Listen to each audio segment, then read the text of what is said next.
Hi Fisketeers, Kelly Jo here again. Today I'm going to show you how to go around the corner with one of the Fiskars border punches. And I know I've showed you this before, but I have a new trick that is foolproof. Anybody can do this and it is super easy. Okay, what I want to show you is that on the border punches, what I'm going to call the face of the border punch, this part right here, there is a raised part that you can actually rub your finger along it and feel it. I've actually taken one and I've put some white on it to make it a little easier for you to see, hopefully easier for you to see on camera. So it's really good practice to start at this little raised bump part every time you're using the border punch. It just helps it make it easier for you to do some of these tricks. So I just took any old piece of scrap paper, I'm pushing it into the border punch, I'm going up against the back. I have the edge of the paper, so this edge right here is lined up with that raised indent bump, so it's one continuous line. I'm going to give it a punch. This is now my template, and we know now, because I've put this all the way to the back, that this is the amount of space that punches out from the back of the punch to where the design is. So this part here is irrelevant, and I'm just going to cut some of it off. So I'm just going to make my template a little easier. So I've just made it shorter, okay? So now what I'm doing is I'm just going to put a regular piece of paper, orange of course, and I'm just going to punch down. Again, I'm lining it up now, the registration mark, so that here's my punch design, and I am lining it up so that you can see it through. And I'm making a punch. I know this design punches 5 holes every time that I punch it, so you count from the end, 1, 2, 3, 4, 5. The number 5 hole is the one that's going to go on the very end. And that's just with this punch. Some of them punch 3, some of them punch 4. You just have to count every time. Some people actually, a little tip is they'll write on the punch. They'll write up here the number so that they can remember it. Let me just get rid of that little part that's hanging. Actually, it won't matter. So let me show you. Here's the trick. So now I have my template, and I want to go around the corner. So I want to hold my punch. This is the part, the space from the back of the punch to where it punches the design, and I want to put it on the edge. So I want to line it up with the edge of the paper, and if I were to slide it up, you would see that they wouldn't line up. They wouldn't be an even, there wouldn't be an even design marking there. So I'm going to put that hole over so that now I can see the hole through it. See that? So now all this extra orange on the right hand side is all extra. So I can just mark it, and I'm using a Sharpie just to easier for you to see on TV, on camera I guess.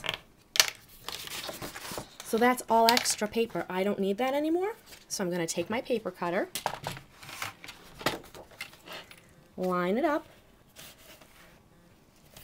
I want to cut on that green line. All right. So it's all gone. And now I want to go into the punch. And I'm just going to give it a little flip, and it's going to be a perfect alignment. You're going to see as I move it down that that hole is going to line up perfectly. There it is. Perfect. Oop. As I drop the paper and the punch, I get closer for you to see that it's a perfect alignment there. So if that hole on the end, there's no orange there, there's no paper. Give it a punch, and I've gone around the corner perfectly. So this template is going to help do that every time. So I'll show you again from this side. I want to line it up.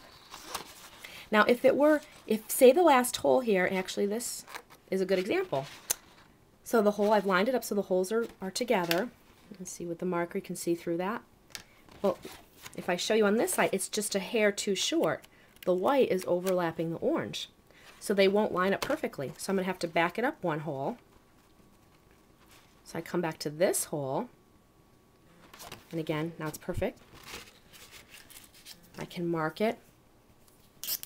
Use my Sharpie again, just draw a line. Use my trimmer to cut off the excess that I don't need.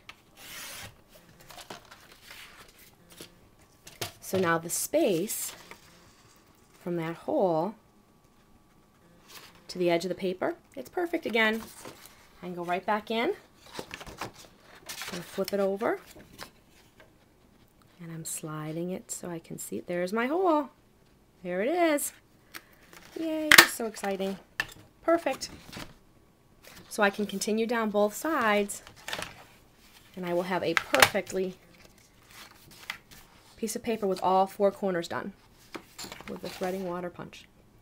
So I think that's as easy as it gets, and you can do it with all of the punches. So I'm going to make another little template here. It's just the important trick is to start from that same raised edge every time, and all of your spacing will work out perfectly because you're going to have the same spacer every time. So there's my little template. I'm going to start anywhere just to show you how easy it is. Okay. Put my template over it until they're overlapping. Here it's just a little hair that I have to take off. Just mark it with a marker for you to see. Just a hair has to come off.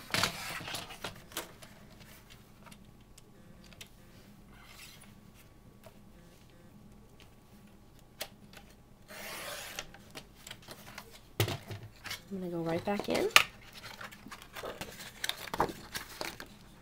And I'm going to turn it, and this time you're only going to see half because this particular design is a little bit different.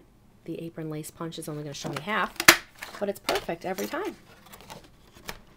There you go. So give it a try.